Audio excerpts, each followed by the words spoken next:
Hi everyone, welcome to the Australian GPU buying guide for the week of the 24th of July 2023. I find the best GPUs you can buy in different price categories, and my analysis is done by correlating the raster and ray tracing performance from the Tom's Hardware webpage with actual Australian retail prices. So it's not based on MSRP, it's based on the best price I can actually find in any given week. I find all the best Australian prices by manually scouring through PC Part Picker, Static Ice, Oz Bargains, and Shopping Express. Not all of these websites are included in PC Part Picker, so it's not always easy to find these deals. I provide these videos on a regular basis, so if you ever need to buy a GPU in the future, be sure to check back here and check my latest video before you do. Our first category is the best graphics card you can buy for below $300 Australian, and at the moment that's the RX 6600 by AMD. It's an 8GB graphics card and it's $293. At the moment this is a sale that's available at Umart or MSY. It's a $105 discount. And by the looks of it, I believe it comes with Starfield. There is a banner here that says it comes with Starfield, which, that's another $100 worth of value if that's the case. So even without Starfield though, that is the best card that you can buy for under $300. Our next category is the best graphics card under $500. And at the moment that's the RX 6700 XT for raster performance. It's a 12GB graphics card. And this is currently available at Centacom for $489. It's a discount down from $529. That's a really nice looking card, and it's an Asus as well, so really good brand. It's a good purchase. The best ray tracing card is the RTX 4060. It's an 8GB card, but personally I would go with the 6700 XT for the same or similar price. It's been shown that 8GB cards are really not very future-proof at all, and a lot of games coming out are not really suitable to 8GB of VRAM. So personally in this category I would go with the 6700 XT, even if you do care about ray tracing. Our next category is the best card below $700. And for raster performance as well as ray tracing, the RTX 3070 Ti 8GB has just slipped below $700. So we have a $699 3070 Ti. This is available from Umart or MSY. It's $699, which is a saving of $190. So that's a really good deal there. Again, the limiting factor on these cards is that they are 8GB of VRAM, so keep that in mind. It is still a lot of money to pay for just 8GB of VRAM, so personally I probably wouldn't be going for that. I would be aiming for 12GB. So if you want to look at a kind of closely performant card with more memory, if we go across here to my leaderboard, which again is based on Tom's Hardware leaderboard, I've got all the Australian prices against the Tom's Hardware leaderboard, and we look at the RTX 3070 Ti here for $699. The nearest closing performant card is the RX 6750 XT. So you can actually save a decent chunk of money here, get a similar performant card, and the 6750 XT is a 12GB card. So I would actually be recommending that at this stage if you're looking in the under $700 price category. But objectively, the 3070 Ti does have better raster performance and ray tracing performance. There will be a limitation on it in the future, however, where recent games and games coming out in the future will require more than 8GB of memory. So it might be better right now, but not for very long, I don't think. So just keep that in mind.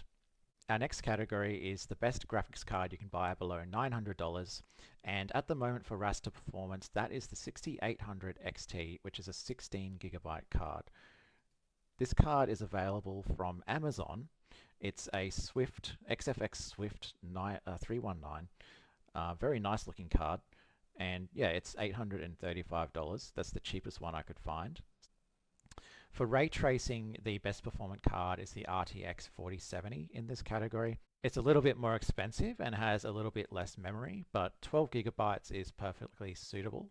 So if you do care about ray tracing more, then I would go with the RTX 4070. And that is available from MSY/Umart for $899. It's a PNY model. Next up, we have the best graphics card below $1,200. And finally, for raster, we have the RX 7900 XT slipping below $1,200. This one has come down to $1,170 this week. This one was available from MSY/Umart as well. It's currently saying it's sold out, but it was a $230 discount, and it's probably the cheapest that this card has actually been. That was an Asus TUF model, so again, good brand. It says it has RGB, apparently. It's got Aura Sync, so pretty decent card for that price, and a good amount of VRAM. It is a 20 gigabyte card, so and it's one of AMD's highest performing cards. So that and the XTX are AMD's two highest performing cards. So you're getting a good purchase there for that price. Keep an eye out if it does fall below or down to this price again. That is a pretty good purchase, which is unfortunately at the moment sold out, but it just goes to show what you can expect in not too far future. It's going to become quite normal to see these kinds of prices for this card. For ray tracing, we have the RTX 4070 Ti. This obviously has a lot less VRAM than the 7900 XT, but it's better performing at ray tracing. So if you care about ray tracing, you can get the Inno3D RTX 4070 Ti for $1,180 from MSY/Umart. And this is an ongoing trend this week, is that Umart and MSY seem to have most of the best prices available on graphics cards. So good on you guys. Next up, we have the below $1,500, and the 7900 XTX 24 gigabyte is currently sitting at $1,439. At this price, I'm actually not recommending this card because I purchased this card a month ago for about $200 cheaper than that. So keep your eyes out if you do want that card. It would be a better purchase than the 4070 Ti if it came back down to that $1,200, $1,250 price point. But at the moment, at that price that it's at right now, I can't recommend it, considering it's so much more expensive than it has been. The best ray tracing card in this category is the RTX 4080. And this card has come down to below $1,700. It's $1,699. This one is available from jw.com.au. It's a PNY model, 16 gigabytes. It's a very basic entry-level RTX 4080, 16 gigabytes.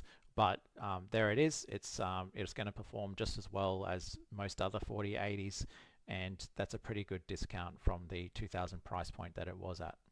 Up next, we have our flagship category, and at the moment, the RTX 4090 is the only card that sits there, and the cheapest price for it at the moment, it came down below $2,500 this week. You were able to pick up this card at a $200 discount from Umart/MSY for $2,499. It's a Galax model. Personally, I'm a fan of Galax. I used to like them back when they were known as Galaxy.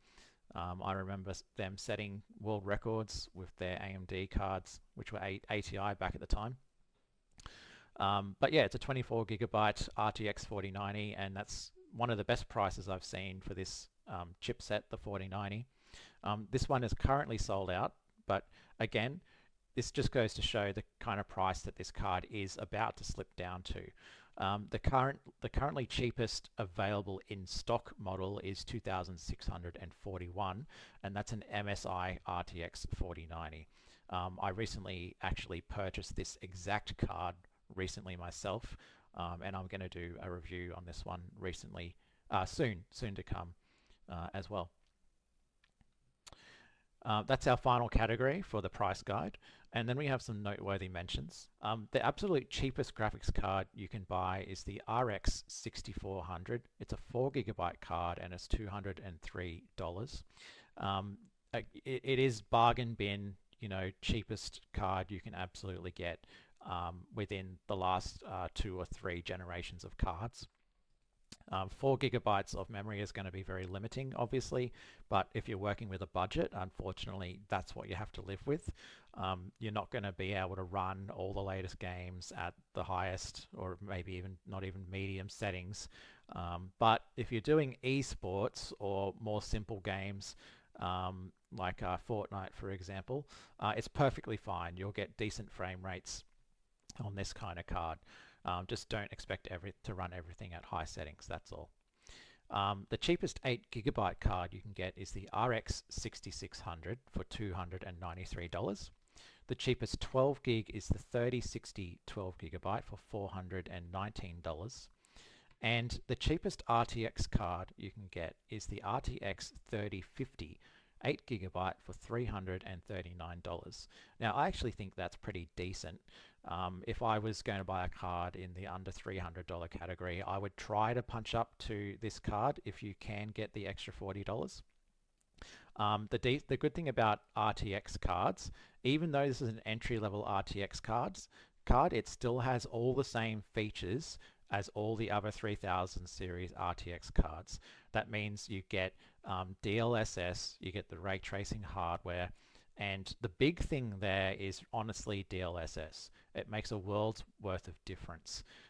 Even though this is an entry-level 3000 series card, it'll perform a lot better than its price actually says because you can use DLSS.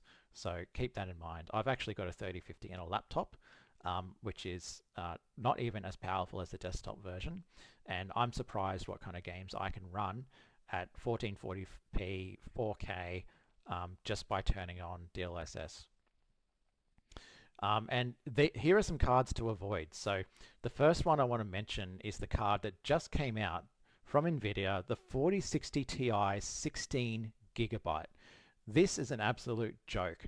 Now, over in America, they released this thing at a $100 premium above the 4060 Ti 8 gigabyte version, which has been out for a while now.